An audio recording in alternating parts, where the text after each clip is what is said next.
আসসালামু আলাইকুম। আজকে আমি কোনো টিউটোরিয়াল তৈরি করছি না। আজকে আপনাদের এরকম একটা সার্ভিস বক্স দেব আমি। এটা আমি ডিজাইন করেছি, তো আপনাদের যাতে কষ্ট করতে না হয় সেজন্য আমি এটা আপনাদের দেব। ঠিক সেম টু সেম দেখুন, এখানে হবার এফেক্ট আছে, চারপাশে বর্ডার আছে, একটা গর্জিয়াস লুক বলা যায়।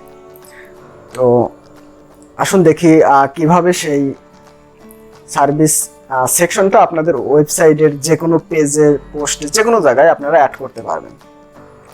তার জন্য আমি ডিসক্রিপশনে ফাইলটার লিঙ্ক দিয়ে দেবো, সেখান থেকে আপনি নিতে পারেন, ডাউনলোড করে নেবেন। ডাউনলোড করে নেওয়ার পরে যে কোনো পেজের অপশনে আসবেন, এখান থেকে আমি এটা ফুল উইথ করে দিচ্ছি, লেআউটটা এলিমেন্টর ফুল উইথ করে দিচ্ছি।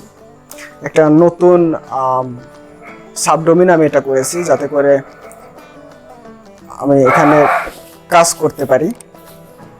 তো হ্যাঁ, এখান থেকে তারপরে অ্যাড টেমপ্লেট অপশনে ক্লিক করার পরে এখান থেকে আমাদের যে ফাইলটা ডাউনলোড করব সেই ফাইলটা আপলোড করে দিতে হবে। এই ফাইলটা ওপেন।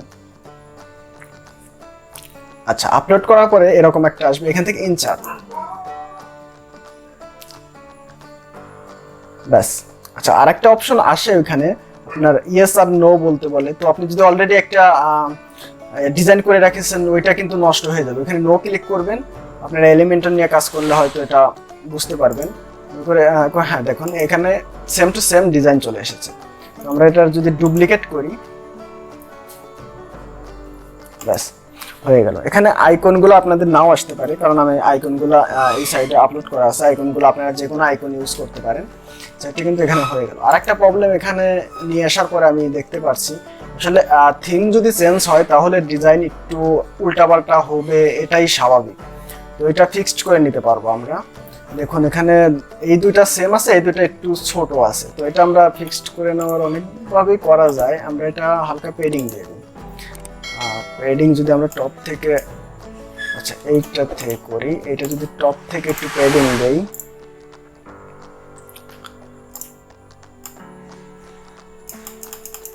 পরিমাণ মতো, আপনারা দেখবেন যে কিভাবে ম্যাচ করে। এইখান থেকেও হালকা আর একটু পেডিং দিয়ে দিই। হ্যাঁ, এরপর এই দুটারও ওই সেম ভাবে। আচ্ছা, এটা কেটে দিচ্ছি।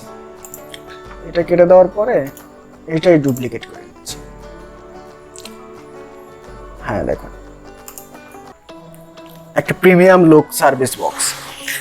তো এটা আপনারা কিন্তু ফ্রি ইউজ করতে পারবেন। আমি ডিসক্রিপশনে লিঙ্ক দেবো, সেখান থেকে আমার ওয়েবসাইটে থেকে এটা ডাউনলোড করে নেবেন। দেখুন, আর আমি আগে আরেকটা সমস্যা দেখুন, এখানে কিন্তু আপনাদের এই যে বাটনটা, এটাও কিন্তু ঠিকভাবে আসেনি। দেখুন এই যে কালারটা আসেনি। থিম আমি আগেই বলে দিচ্ছি যে এটা কিন্তু আপনার যে কোনো, যেহেতু আমি এক থিম নিয়ে কাজ করতেছি, এক টেমপ্লেট নিয়ে, এক ডেমো নিয়ে কাজ করতেছি, ডিজাইন করেছে, এটা আপনি অন্য একটা ডেমোতে অ্যাড করবেন, সেক্ষেত্রে প্রবলেম হবেই। তো এখানে যদি আমরা টেক্সট কালার, যে বাটন, এখানে বাটন আছে, এই বাটনটার যদি আমরা টেক্সট কালার এখান থেকে পরিবর্তন করে দিতে পারবো। এই যে কোনো কালার আমরা দিতে পারবো। যাই হোক, এইভাবে প্রত্যেকটা ছোটোখাটো যদি কোনো সমস্যা থাকে সেটা আপনারা এইভাবে ঠিক করে নিতে পারবেন। কিন্তু আপনাদের এই পুরা ডিজাইন করার দরকার পড়ছে না। আমি এটা ডিজাইন করে দিচ্ছি, করে আপনাদের ডিসক্রিপশনে লিঙ্ক দেওয়া থাকবে, সেখান থেকে ডাউনলোড করে নেবেন। ধন্যবাদ, ভালো থাকবেন।